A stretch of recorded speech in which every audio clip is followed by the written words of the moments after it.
Really? Really? CBS. Really, CBS Sports. I don't know who your fantasy journalist is, okay? But apparently they spew a lot of garbage, okay? Garbage. Because I won this past week, and yet you claim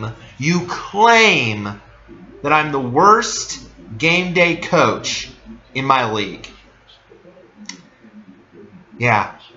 To that, I say, fork you. We here on the Fantasy Football Stock Report are about winning. We talk about winners. This is where winners are. And I got a win last week, and I know it was my first one. But that does not mean, because in my league, there are teams with worse records. There are still teams with winless records in my league. Worse roster situations than what I have. What am I supposed to do when I'm sitting at 0-2? Not make moves? Make my team better? Apparently, CBS thinks I need to sit on my thumbs and go, I'm not playing fantasy anymore. I'm going to be the worst now because I'm not doing anything. I give up now.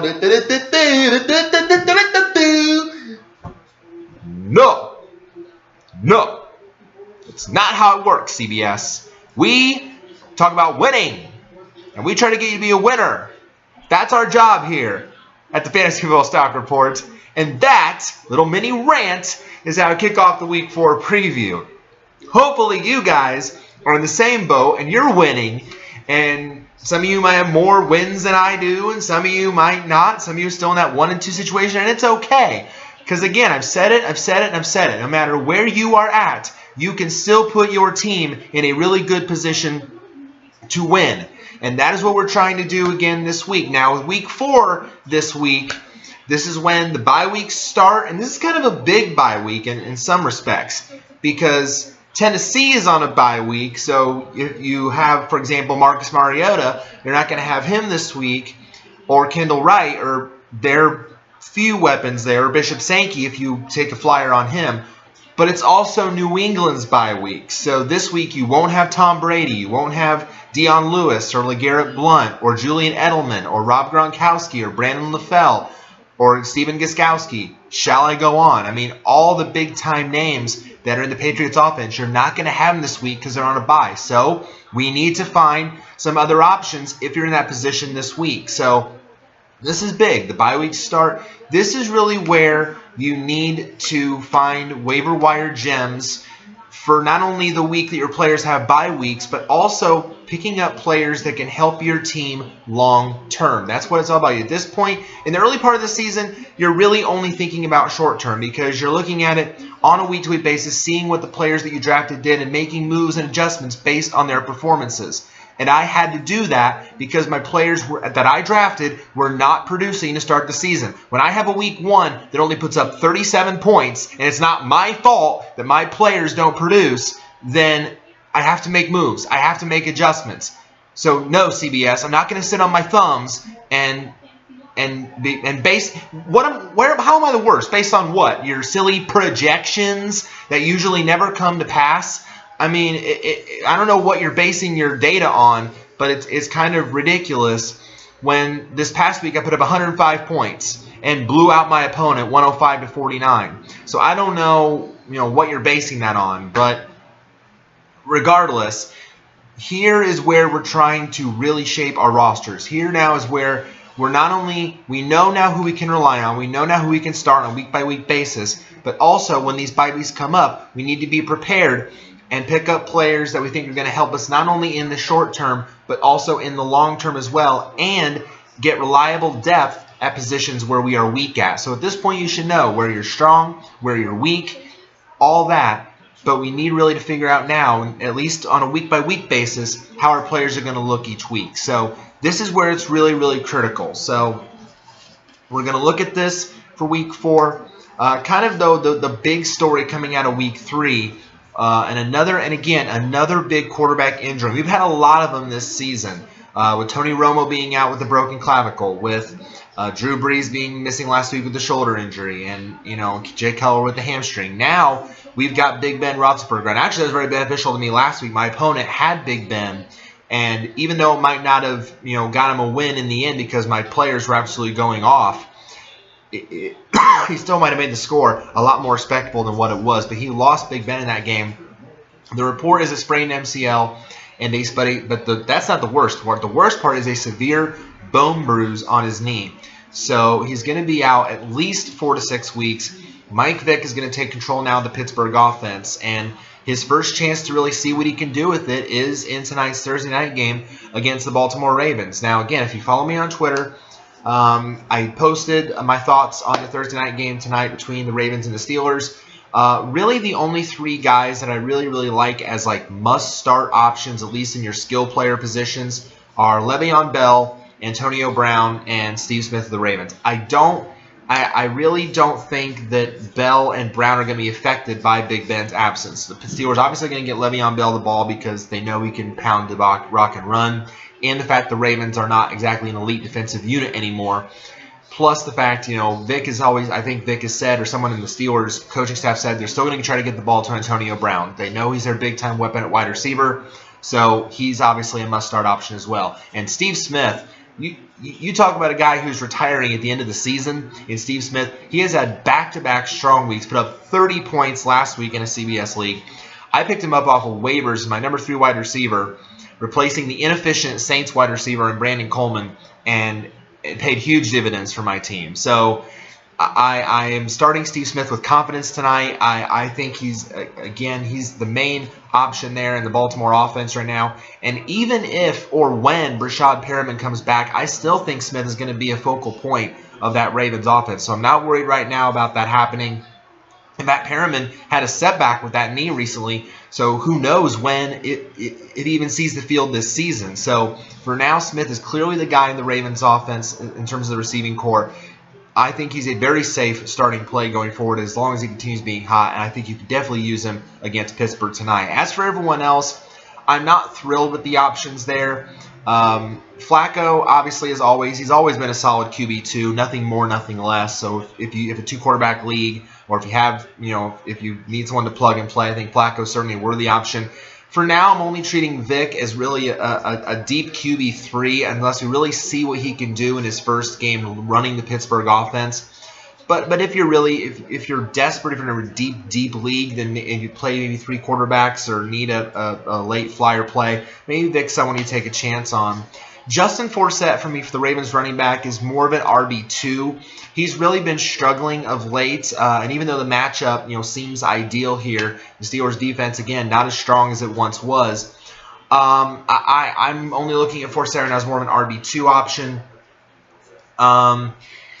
Anyone else? Let's see. I think it's either Brian or Wheaton that's still out. So I think, again, they're more of a desperate, one that's not suspended for 4 games. More wide receiver 4 play. I'm not really thrilled. And again, the defenses, I'm not really thrilled with streaming either option as a defense. I think this is going to be a really high up-tempo offensive game. I don't really see any one defense really shutting down or stopping the other. So even though normally in the past have been good defensive struggles, these defenses are not what they used to be. So I think it's going to be more of a offensive slugfest a little bit. So I think the points will be there. So I would not recommend either DST as streaming options. Okay, so let's go ahead now and just dive right into the rest of the matchups this week. Again, we kind of break down the top players. These are players that are projected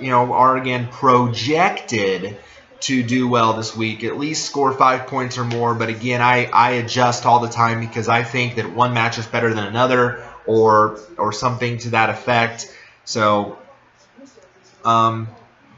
looking at the top 5 options here, and of course quarterbacks always have usually the highest point capability. You got Andrew Luck, Peyton Manning, Carson Palmer, Cam Newton, Russell Wilson. Let's talk about Andrew Luck, because I discussed this with a coworker of mine at work who follows fantasy, follows the show and knows about my channel. So I told him, when I told him that Andrew Luck was rated once again as the #1 quarterback for a second straight week, he just said no.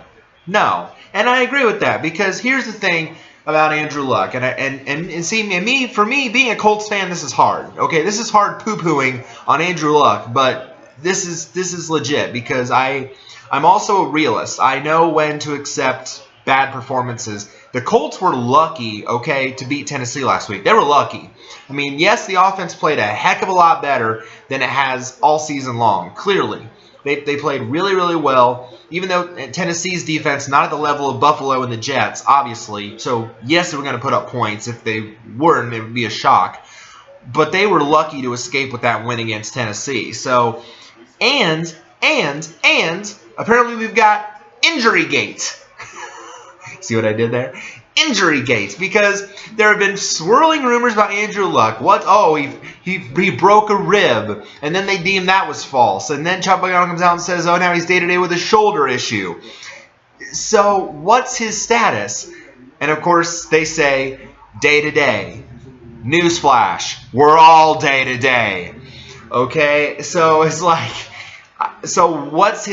how, and I understand the matchup with Jacksonville is juicy. I understand that. On paper, great matchup. Jacksonville sucks. We all know it, okay? We know they've been the bottom feeder dweller of the AFC South for years. We know that. They have no defense, although it seems to be getting better in certain aspects. They're good they can sack quarterbacks. Well, we know that.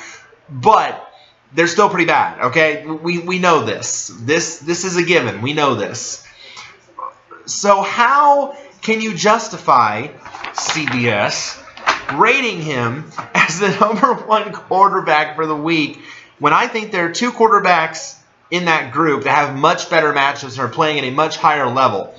Carson Palmer and Cam Newton, to me, are guaranteed must-start options, should be placed way higher than Andrew Luck. Even though Palmer I'm worried about a little bit because, again, he's facing the Rams, but he's facing the Rams at home. So I think that gives him a little bit more of a benefit. I mean, the Cardinals are on fire right now. What more can you say about the Arizona Cardinals? To completely obliterate the 49ers last week in the fashion they did, picking Colin Kaepernick on not one but two back-to-back possessions for touchdown returns, then just taking off from there in a 47-7 beat-down, explosion, volcano, Mount Vesuvius blow-up performance. I mean, the Cardinals are just nobody, and again, it amazes me every year. Green Bay go to the Super Bowl. New England go to the Super Bowl. Nobody talks about Arizona. And as long as Carson Palmer can stay upright and healthy through 16 games, I am telling you, the Cardinals need to be the team to watch. Not Seattle. The Cardinals in the NFC West are going to be the team to watch. So, because Seattle hasn't got it going around right now. Seattle is 1-2, 2 games back. Marshawn Lynch is banged up. Jimmy Graham is ticked off about his role. They're literally sleepless in Seattle because they're complaining about all these issues. So I'm telling you, the Cardinals are the team to watch. Carson Palmer, to me, even though the matchup with the Rams defense is tough, must-start option. Cam Newton is a must-start option. He's going up against Tampa Bay. Tampa Bay's defense is a joke.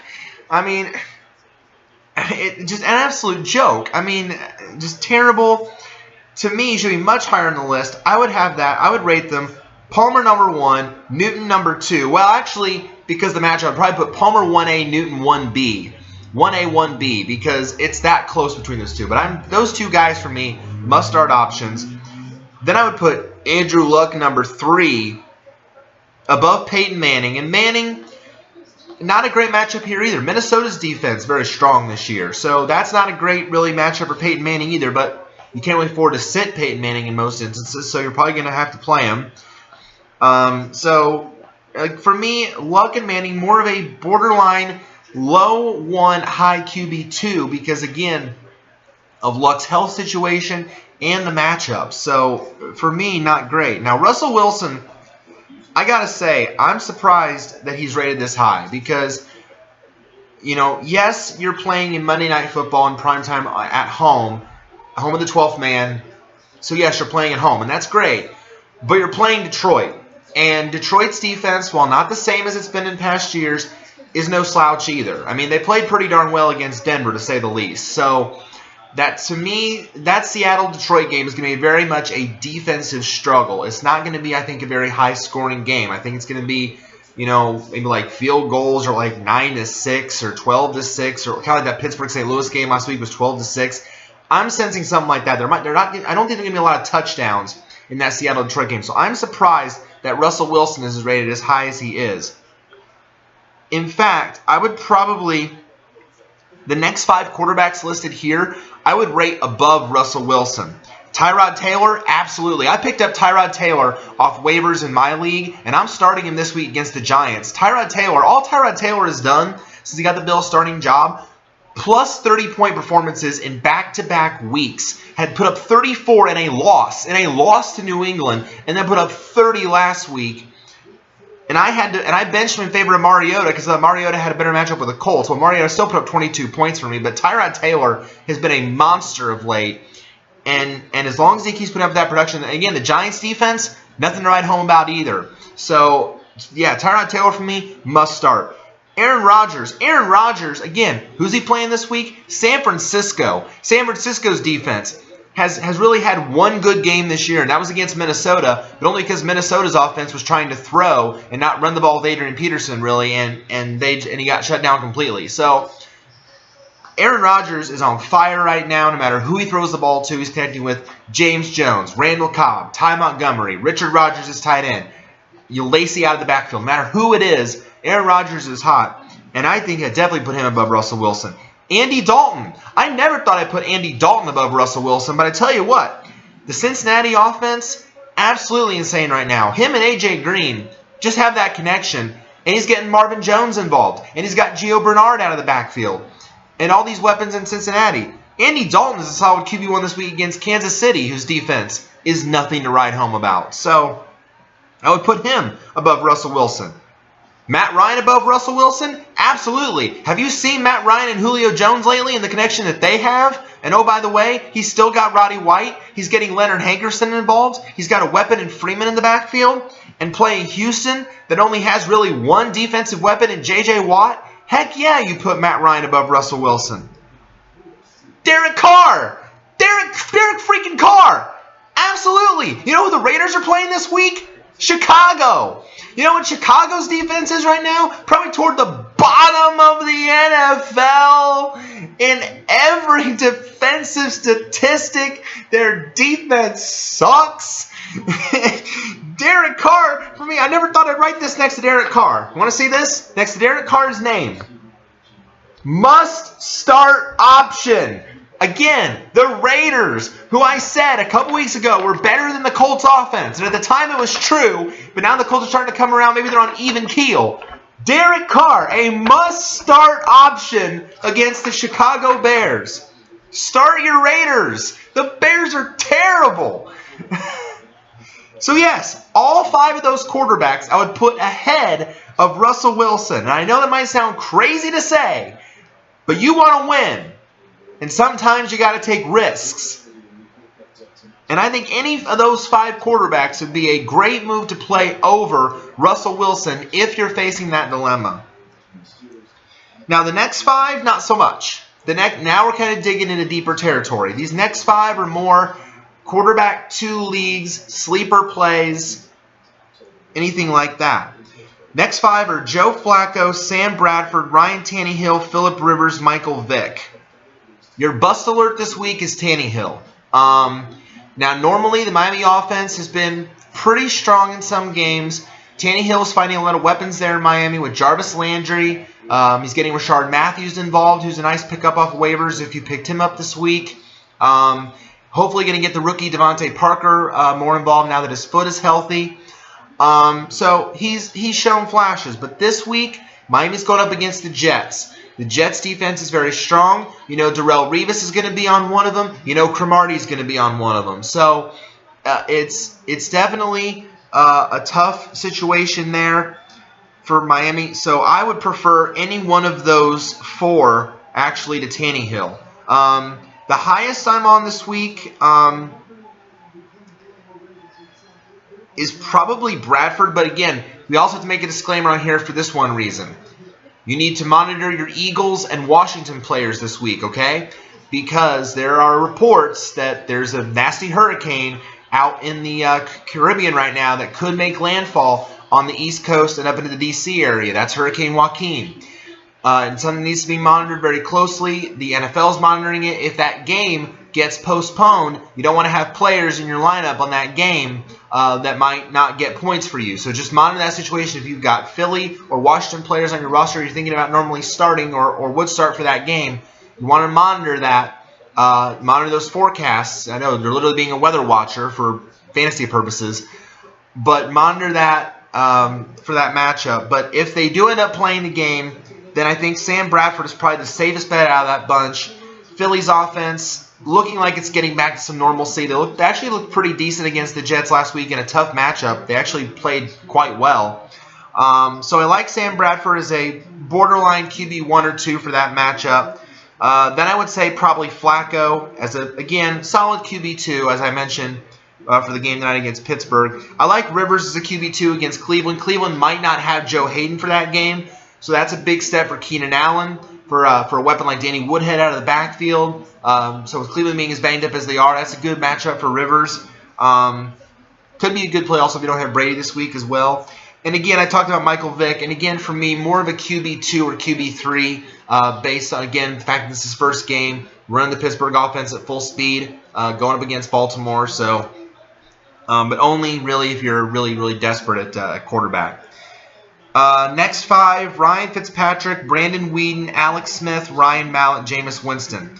I got to say, I have to applaud Brandon Weeden because for what he's working with the Dallas offense, he's actually running it quite well in Tony Romo's absence. He's actually doing well with it, getting Terrence Williams involved, using Lance Dunbar out of the backfield. I never thought that would be possible, but I tell you what, Dallas actually used all 3 running backs quite well last week. Randall's doing well. McFadden, I think, had a touchdown last week. Dunbar is a receiving threat out of the backfield. And while it is kind of a mess, I think, Dallas' offensive line, we know, is one of the best in the NFL. So Ween's not going to get sacked very often. Those backs are going to be utilized a lot. So considering they don't have Tony Romo or Dez Bryant, Dallas is doing quite well for itself. I must say I'm quite impressed. And you're going up against the Saints this week, and the Saints defense has not been great either. So for me, Brandon Weeden, sleeper borderline QB2, I'd have to say. I considering the matchup and the way he's played of late, I like Brandon Weeden this week. I like him a little more than Ryan Fitzpatrick. And again, the Miami defense, strong at times, but not, they've had also their moments where they've gotten burned. So I like Weeden probably one spot above Ryan Fitzpatrick. I like Fitzpatrick as a QB2, but I like Weeden a little more. I'm not really thrilled with that last trio of Alex Smith, Ryan Mallett, and Jameis Winston. If I had to pick one, it would probably be Smith because, Mallett going up against that Falcons defense has gotten a lot stronger. I'm not really thrilled with that.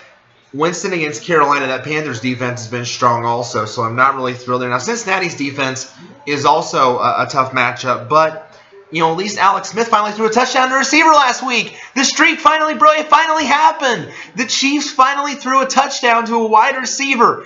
It hadn't happened in 21 straight games, more than a season.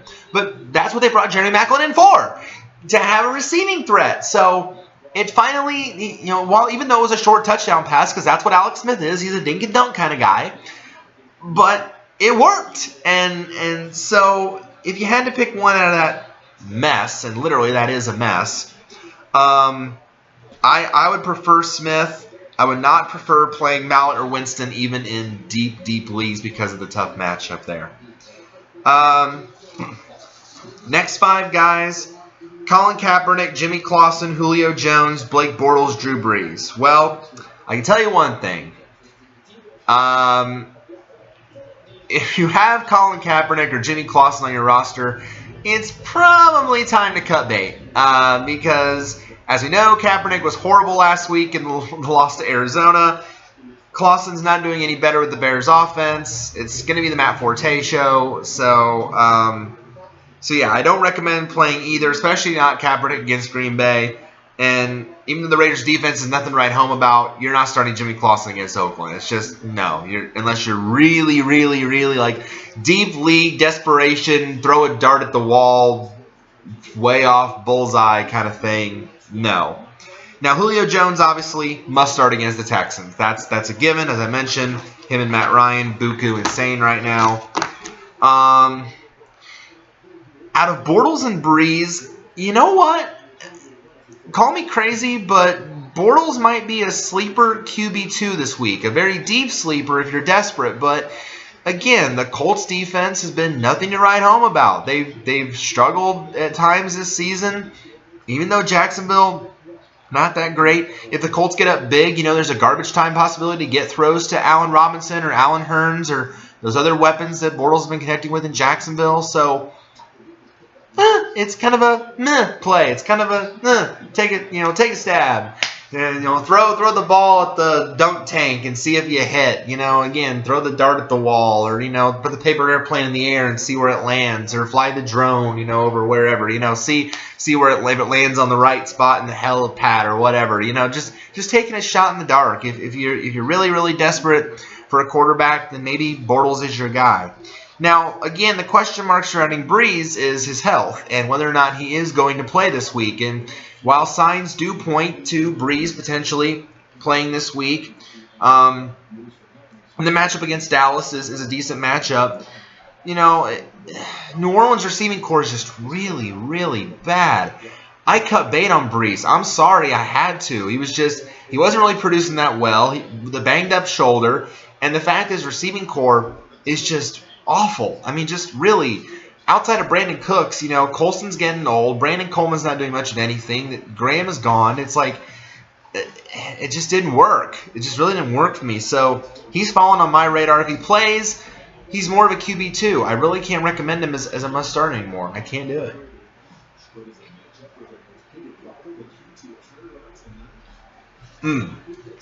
Just saw on the CBS ticker there on NFL Network. Like I said, Rashard Perriman, the Ravens, out indefinitely with that knee issue. So, Steve Smith owners, we rejoice. Next 5. And this group is kind of odd to me because they have Johnny Manziel and Josh McCown right next to each other. And I thought there was no quarterback controversy in Cleveland. What the heck is going on there? As far as I knew, I thought Josh McCown was the starter. I thought that was the case. So why would you project Manziel ahead of McCown when Manziel is going to be a bench rider if McCown is healthy? I mean, I don't get that. So as long as McCown's healthy, by all accounts, he's the starter in Cleveland. So he to me is a QB 2-3. Jamal Charles obviously is a must-start regardless of matchup. Even if even again it's tough. It's at Cincinnati, but you can't afford to sit Jamal Charles. You're starting him. I would not play though Matthew Stafford or Eli Manning this week. Way too tough matchups. Stafford at Seattle, no. He's just not going to have many opportunities. I think it's the Legion of Boom. Not going to happen. Stafford, of course, is banged up too, so not a great matchup there. Eli at Buffalo, no. Just too strong a matchup.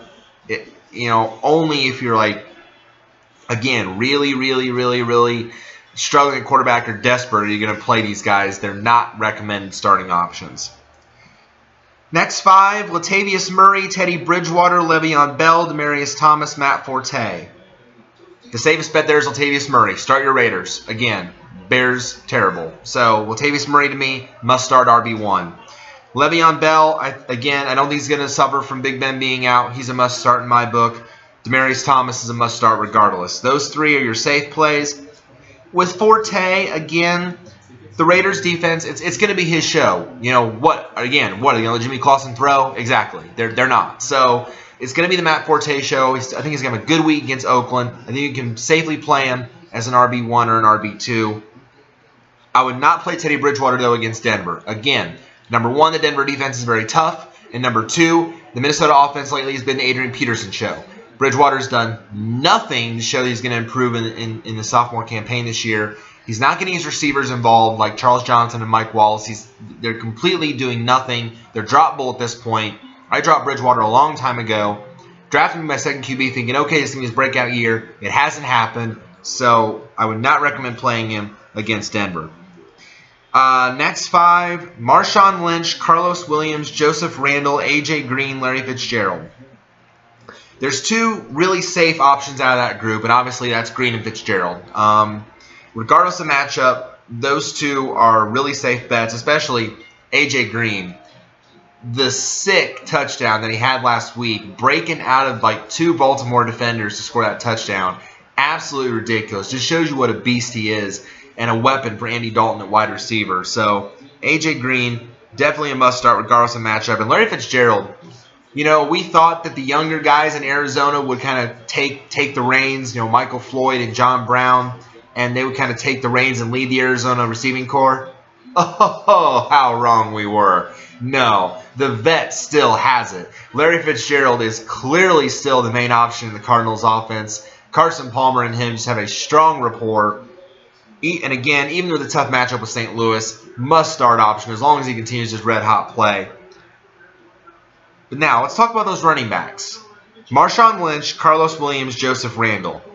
I picked up Carlos Williams off of waivers this week to be one of my starting running backs this week against the Giants to pair with Tyrod Taylor. Well, Sean McCoy is likely out again with that hamstring issue. But I tell you what, we might not get that job back again because Carlos Williams looks like a more speedier running back, a more shiftier running back. He's young, coming from Florida State. He just has lit it up the past, especially last week. I never thought I would write this, but Carlos Williams must start against the New York Giants. I'm telling you, the guy, at least right now, is going to be a weapon. Even if McCoy comes back and is healthy, he's earned a role in that Bills offense, and hopefully they continue to make it a strong role going forward. Joseph Randle, again, I mentioned the Dallas backs, I think are all really good plays against the Saints this week. Randle, I think, is a solid RB1. McFadden is definitely a decent RB2 or flex. And Dunbar definitely can be used as a flex option, if not an RB2 or 3. So any of those guys, if they keep utilizing them the way that they are right now, they're all safe plays this week. But then you talk about Marshawn Lynch. And normally, Marshawn Lynch we don't have to say much about. I mean, it's beast mode. I mean, right? He's guaranteed must start every single week. We don't have to talk about him. But now his health has become an issue. From what I've just read in recent reports, there's a 50-50 shot that he plays this week. So Thomas Rawls, who? Yeah, exactly. Thomas Rawls emerged last week, took over in his spot, and rushed for over 100 yards. So, at this point... Oh, hang on. Got a text message. Good to know my text messaging works.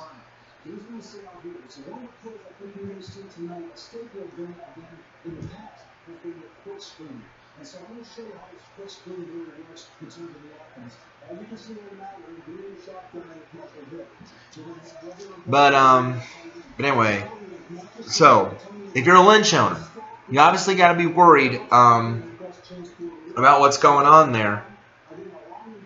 I always try to turn that down before the show. I apologize for that. But, so if you're a Lynch owner, if he plays and if he starts, obviously he's an RB1 or 2. Borderline 1 or 2. Because, again, the health thing kind of worries me a bit. But if he doesn't play, and maybe you picked up Thomas Rawls as a handcuff, then maybe you put him in, or even Fred Jackson as a flex, because someone's got to carry the load there. Even though the matchup is tough with Detroit, then maybe that bat becomes more of an RB2 or 3. But if Lynch plays, you got to play him. There's really no other option around that. But just worries me a bit based on his health and the matchup. Next 5, Eddie Lacy, Antonio Brown, Randall Cobb, Devontae Freeman, Nick Foles. Top 3 guys, must-start options. You're starting your Packers regardless, especially Lacy and Cobb if they're healthy. They're the top guys there in the backfield and the wide receiver. You start them regardless. And again, I don't think Antonio Brown is going to be affected by Mike Vick being at quarterback. They've said again, they want to get him the ball. He's clearly the top weapon there. you can't afford to sit Antonio Brown even if Mike Vick's at quarterback. So you're starting him tonight. Devontae Freeman. How about how Devontae Freeman has emerged in Tevin Coleman's absence? I think he's doing really well in the Atlanta backfield. And even though the Houston matchup, again, tough with J.J. Watt there, I still like Devontae Freeman this week as a solid RB1 or 2. I think you can definitely use him again this week as long as Coleman is out. I think he's definitely earned this spot. And you know what? If he continues to play well, he may earn the role going forward. Yeah, Coleman's a good running back too, but if Freeman hangs on to it and continues to play well, I think you got to at least give him a shot, right? But Nick Foles against Arizona, no. I can't say I recommend that this week. It's too tough a matchup. The Arizona defense, as we've seen, is strong at Arizona. No. Just no. Next 5. Adrian Peterson, Mike Evans, Kirk Cousins, Emmanuel Sanders, Ryan Matthews. To me, the 2 must-starts out of that group are obviously AP because, again, the Vikings offense has gone through them right now. So regardless of matchup, even though it's Denver, you got to play AP. And Emmanuel Sanders in that same matchup. So Minnesota-Denver is going to either put up, again, a lot of points or be a defensive struggle. So that matchup is just asking for fantasy relevance. So you start those 2 guys. Mike Evans, it's nice to see him healthy again in the Tampa wide receiving core. Clearly the top option for Jameis Winston, especially with Safarian Jenkins out. I think for me a solid wide receiver too. Even though, again, tough matchup with Carolina, but I still think a decent receiving option for you this week. I think you can safely put him in your lineups as well. Ryan Matthews, again, the Philly situation. Again, the weather is not the only concern with the Philadelphia Eagles. The backfield situation. What's the status of DeMarco Murray? That hamstring situation that has bugged him. Right now, from what I got an alert on my phone a little bit ago as well, that DeMarco Murray is now listed as probable to play this week. So he might play. So then, what's the role going to be of guys like Ryan Matthews and Darren Sproles, who both had big games last week? I think either way, you treat both guys as more of an RB3 or a flex play. That's really what their normal role is because, again, they're not exactly ground and pound running backs. They're more guys that are out of the backfield that can sprint for big yardage. So I think either way, if Murray is out, that's even whether he plays or not, you treat Matthews and Sproles as more of an RB3 or flex play. Now, I always like Sproles a little bit more because, again, his ability, just how fast he is.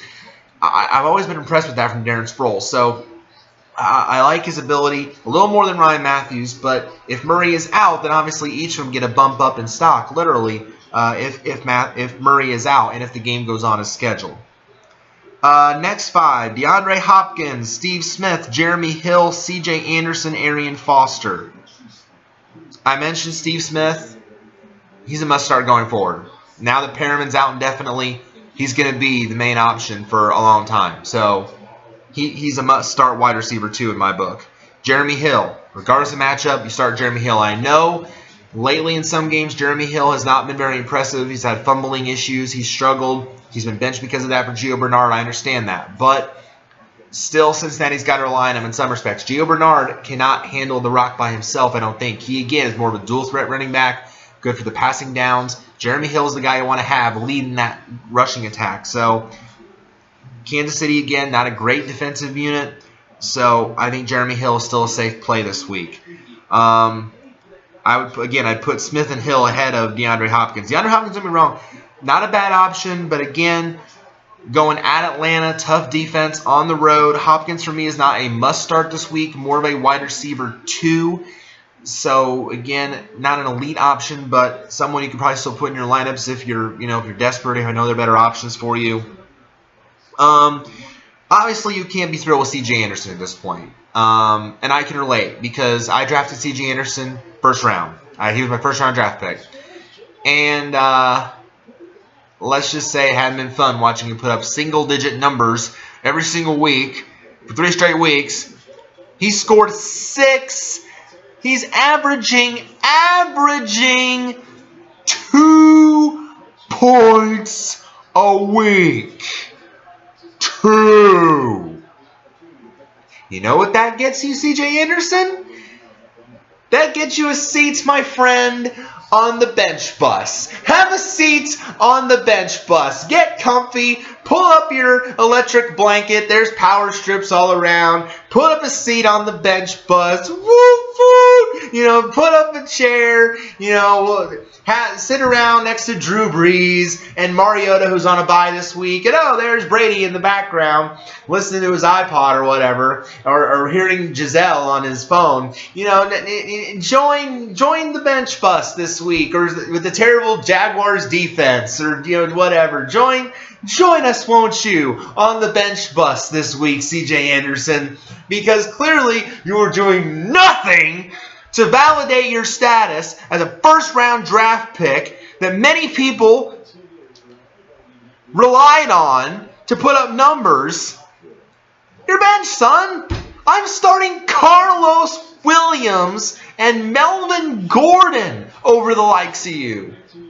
How does that make you feel? CJ, how does that make you feel? You feel pretty good, doesn't it?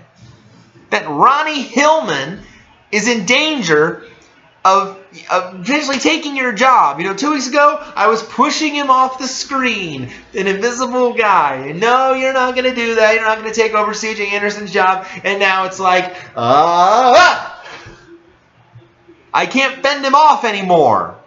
C.J., have a seat. Sit down. Get comfy. You're benched till you can prove something to people. Falling fast, RB3, tough matchup with Minnesota. I don't like it. I don't like it one bit. And Arian Foster, the big issue with Arian Foster is his health. I mean, that's the big issue with Arian Foster. If he plays, you can maybe put him in as a desperate RB2 or 3. That's if he plays this week. But otherwise, then you got to keep rolling the dice with Alfred Blue, who is doing some nice things in his absence, but not exactly an elite option at running back. So, but as long as he plays, then you got to have him in your lineup. Next 5, DeMarco Murray, Gio Bernard, Amari Cooper, Brandon Marshall, Odell Beckham. To me, again, there's only 2 must-start options out of that group, and that's Amari Cooper and Odell Beckham. The job that Amari Cooper has done this season and the rapport he has already developed with Derek Carr is amazing. The chemistry they already have with each other. Cooper, I mean, we knew he'd be a beast in his rookie season. We knew, you know, from what he did at Alabama, the first year we were taking the draft. But my gosh, this is like Odell Beckham levels. What Beckham did last year breaking out as a rookie is what Amari Cooper's doing now. I mean, the two are pretty comparable. So they're both great receivers. They're both must-start options this week and for the foreseeable future. Clearly, they're number 1 options in their respective offenses. Again, with DeMarco Murray, the question is his health. You know, what's his status? Is he going to play this week? Is the game going to be played this week? A lot to monitor with DeMarco Murray. As long as he plays, I think you can still play him as an RB, borderline low RB1 or RB2. But just, again, monitor his health and monitor the weather situation there with the hurricane to see what happens with that game. Gio Bernard is one of my favorite flex options, always. I mean, I've gushed on here in years past about Giovanni Bernard, how much I love his dual threat ability and dual threat backs. I love them. So, again, Giovanni Bernard, I think, is a great flex play for you against Kansas City because in the event that Jeremy Hill make a mistake and mess up again, Gio Bernard comes right in and gets you big points. So, for me, I think a great flex option. And Brandon Marshall, for me, not an elite option this week, but again, against that Miami defense, but more of a wide receiver too. I mean, clearly he's made himself to be the top option in the Jets' receiving core. I mean, Eric Decker's banged up with some health issues, so Marshall has to step up and take the top spot. So, so I still like him. I still think he's a decent option for your team this week. These next 5 guys at receiver and tight end are all pretty much must-start guys. Keenan Allen against Cleveland, yes. No, Joe Hayden means big game for Keenan Allen. I'm starting him in my league this week. Jordan Matthews, yes. If the game is played against Washington, he's the top receiving option there in Philadelphia. Yes, you start Jordan Matthews. T.Y. Hilton against the Jags, absolutely. You can start your Colts this week. You might not have any better options. Again, I'm worried about luck because of the injury. But your Colts weapons, like your Frank Gore, your T.Y. Hilton, your Dante Moncrief, maybe Philip Dorsett as a desperate wide receiver 4, your Kobe Fleener, because Wayne Allen will probably be out with that injury this week that he suffered. You can start these guys this week because, again, the matchup is juicy against Jacksonville. So you can start these guys.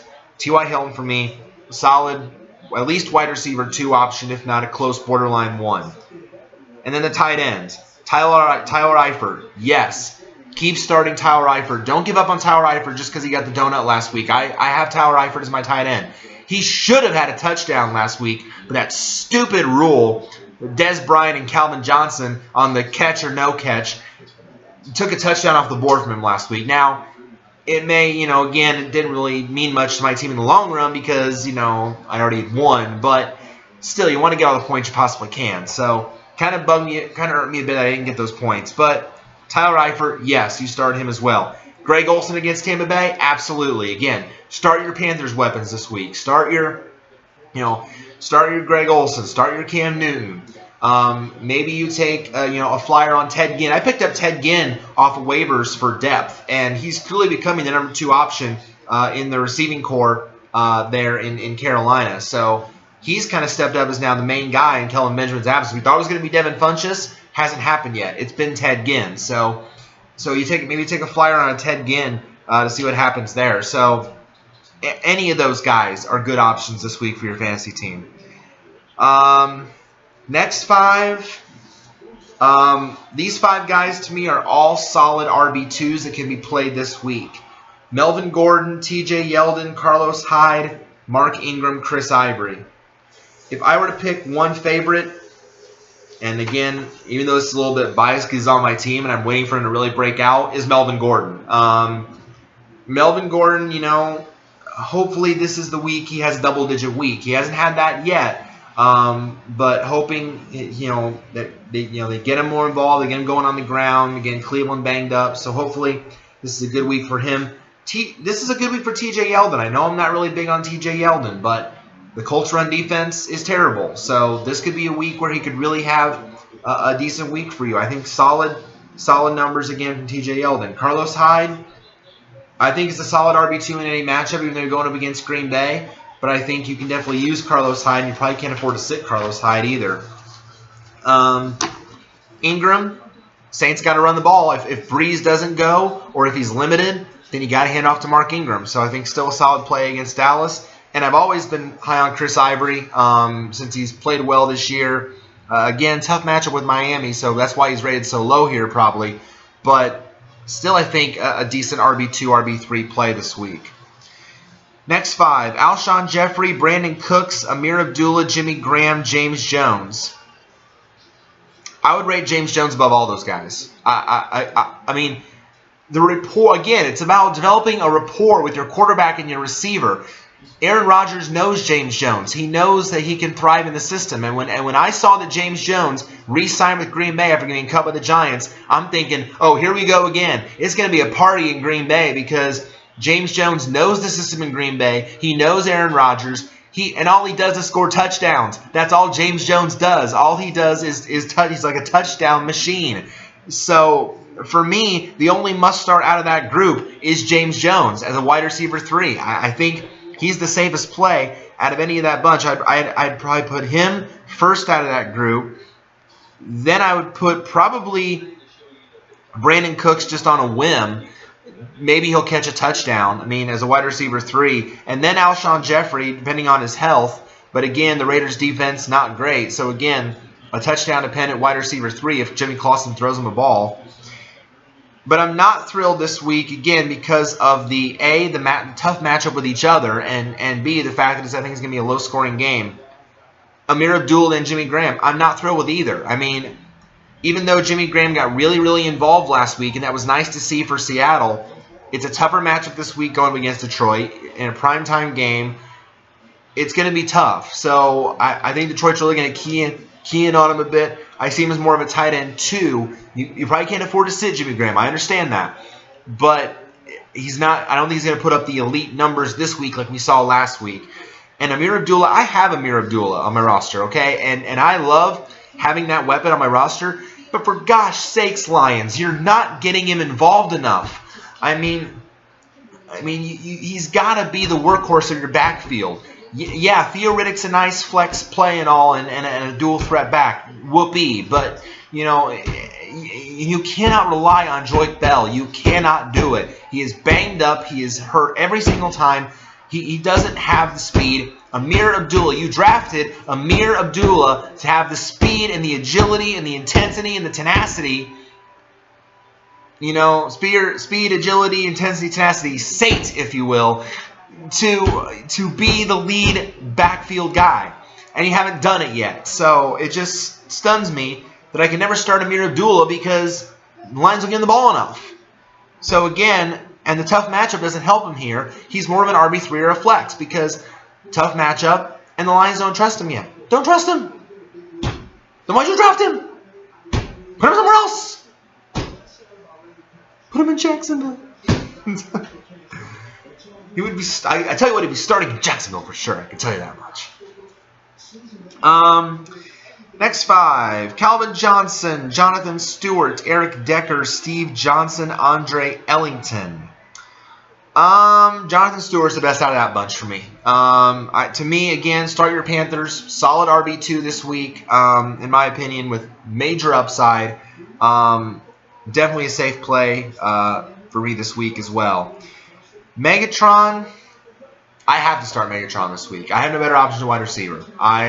But I'm expecting not a great week for Megatron this week. And again, going up against the Legion of Boom, it's going to be tough. I know that. But I have no better options. So I'm stronger at wide receiver than I am at running back, which is why I have more running back depth than I do wide receiver. So I have to start Megatron this week. But for me, more of a wide receiver 2 or 3, not the elite play he normally is this week only because of that tough matchup. Ellington, Cardinals backfield, you know, as long as Ellington plays, you know, again, his health is the major concern. As long as he plays, he is a solid RB2. But if he doesn't, if he's out again, then I think you got to look at Chris Johnson here as the safer RB2 play. You can still use David Johnson as an RB3 flex, but Chris Johnson has shown that he is the lead dog while Andre Ellington is out, and I didn't think that would happen. I thought that David Johnson, you know, would again, I mentioned it last week, was doing more with less, and he was, but Chris Johnson showed last week, had a big game last week, and still showed that even at his age, he can still pound the rock. So I think, you know, if Ellington plays, he returns to his strong RB 1-2 status. But if he doesn't, then you can rely on Chris Johnson as an RB2, and you can still use David Johnson, though, as an RB3 or flex, maybe hoping he gets a touchdown on a long play again. So just keep that in mind. Next 5, Percy Harvin, Terrence Williams, Isaiah Crowell, Roddy White, Allen Robinson. Percy Harvin could be a sneaky wide receiver 3 this week. I think, you know, Tyrod Taylor is making plays with his legs, but I tell you what, he's spreading the ball around to these receivers, getting Charles Clay, the tight end, involved. Harvin seems to be now his main threat with Watkins banged up. You know, Harvin's going to be the guy that benefits from that. Robert Woods could get more involved as a wide receiver 4, Clay at tight end. So there's options there in Buffalo, and Harvin could take advantage of that. So Percy Harvin could be a sneaky wide receiver 3 as long as Watkins is banged up and doesn't play. Then he could get the go. Same with Allen Robinson. Again, I mentioned the Bortles garbage time against the Colts if they get down a lot. Allen Robinson or even Allen Hurns is someone you can plug in as a wide receiver 3 or 4. And if they get a touchdown, hey, that's more points for your team. So as for Williams, Crowell, and White, Terrence Williams for me, again, still in a solid wide receiver 3 position going up against the Saints. Crowell for me is more of an RB3 or flex. Tough matchup at San Diego. And Roddy White, haven't really seen a whole lot from him. Julio Jones is the main option there in Atlanta. More of a desperate wide receiver 3 play, in my opinion. Justin Forsett, Ted Ginn, Dante Moncrief, Robert Woods, Travis Benjamin. I like Moncrief the most out of that group. Moncrief, you realize, this is an interesting stat. Dante Moncrief has scored a touchdown in every single game this season. He's only one of 4 receivers right now that can say that. That's a pretty elite company. So Dante Moncrief, I tried to get him off waivers this week. I got beat Adam, so I had to get Ginn instead. But I tell you what, if he keeps putting up numbers like that, he may be right up there with at T.Y. Hilton level. So I think Moncrief is a solid wide receiver 2 or 3 this week. I have Ginn as a wide receiver 3 play against Tampa Bay if you're desperate. I have Woods and Benjamin as wide receiver 4s. Again, touchdown-dependent guys. And again, I mentioned Justin Forsett in the opener. More of an RB2 because he's struggling. But, you know, you might not be able to afford to sit Justin Forsett. Michael Floyd, John Brown, Jeremy Maclin, Travis Kelce, Doug Baldwin. I think Kelsey's the only must-start out of that group. Kelsey clearly is one of the elite tight ends in the league. If you don't have Gronk this week, Kelsey could be someone you could use. Olsen, maybe even a Charles Clay from Buffalo. Again, there's some options out there for you that you can use. So, but definitely Travis Kelce is someone you can rely on regardless. As for the wide receivers, probably really neither one of them are great options. Floyd and Brown are more touchdown-dependent wide receiver 4 options for Arizona. Again, Fitzgerald's the main option there, but they might get a touchdown, you know, on a throw from Palmer. So if you have either guy, you may plug him in there as a wide receiver 4 in a deep league. I'm not thrilled with Maclin or Baldwin. Again, more or less wide receiver desperation 3 or 4 options. Baldwin's very touchdown dependent. Maclin got his first last week, so not thrilled with that option. And again, tough matchups with Cincinnati and Detroit. Marcus Colston, Deshaun Jackson, Andre Johnson, Anquan Bolden, Malcolm Floyd. Not really thrilled with any of those options. Again, all those guys really are more desperate wide receiver 4s, very touchdown dependent. Johnson or Colston can be drop ball at this point, in my opinion, because they really haven't been producing in their offenses. We thought Johnson would be a breakout guy in Indianapolis. Hasn't happened yet, so he's been disappointing. We'd probably drop him at this point. Same with Colston. Again, the Saints receiving core is a mess. And then just some names to point out here, kind of a deeper list here. If Alfred Morris plays, again, if Washington plays this week, you're hoping Alfred Morris gets back to his strong status. There's talk that, you know, the Washington backfield is a mess right now with him and Matt Jones and Chris Thompson. But, you know, Morris, I put RB3 question mark because, again, it's hard to what to make of that Washington backfield. Again, I mentioned Frank Gore. I like him this week as an RB2. I think you can start Frank Gore with confidence this week. I like Darren Sproles as an RB3 or a flex. I mentioned Jarvis Landry. Love him as a wide receiver 2 this week. Pierre Garçon, again, if Washington plays this week, could be an upside wide receiver 3 this week as long as Deshaun Jackson is out. If you want like really, really desperate deep flex plays, I mentioned Ronnie Hillman. Desperate flex play if he surpasses C.J. Anderson. And I mentioned Matt Jones. Again, the Washington backfield, how's it going to shake out? Only, though, a desperation flex play at this point, though. I mentioned Rashard Matthews. Very touchdown-dependent, yes, but a wide receiver at least 3 or 4 with upside this week as well. I mentioned David Johnson. Again, a nice RB3 flex play. Marvin Jones for Cincinnati. Yes, A.J. Green's the main option there, but I tell you what, decent wide receiver 4 if you can get him off waivers.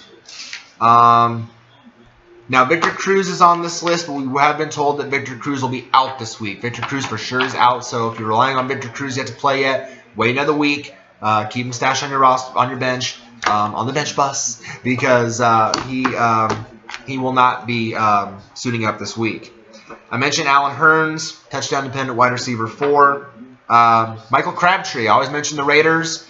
Amari Cooper can't catch every pass, so if you have Michael Crabtree, potentially you need a wide receiver 3 or 4 for covering a bye this week. He could be a good option this week as well. And I mentioned Chris Johnson, strong RB2 or flex. And yeah, that is pretty much it. That's all I got. All right, so thank you guys as always for the views, for the support. Means a lot as always. Again, if you have any comments, any thoughts, questions about your lineup at all going into Sunday, please feel free to hit up the comment box, which never rides the bench bus, below to share your thoughts. As always, I check my Gmail account leading up to game day kickoff on Sunday, so please, as always, share your thoughts. Also, of course, follow me on Twitter, Petersonator as well. That's P-H-E-R-S-O-N-A-T-O-R, Peterson with an ater. If you want to tweet any questions at me as well about lineups and dilemmas that you're facing this week, go out there, get a win in week 4. Don't be the worst game day coach in your league this week. Go out there and get a win. And we will see you all again next week. And I will try really, really, really hard next week to do this earlier. I know things got really crazy this week, and I do it later in the week. Hopefully, I will shoot for Tuesday afternoon on the 6th of October to do the Week 5 preview. So stay tuned for that. Next week, the Week 5 preview of the Fantasy Football Stock Report for your team, your league, your game, your home. Thank you, and good luck.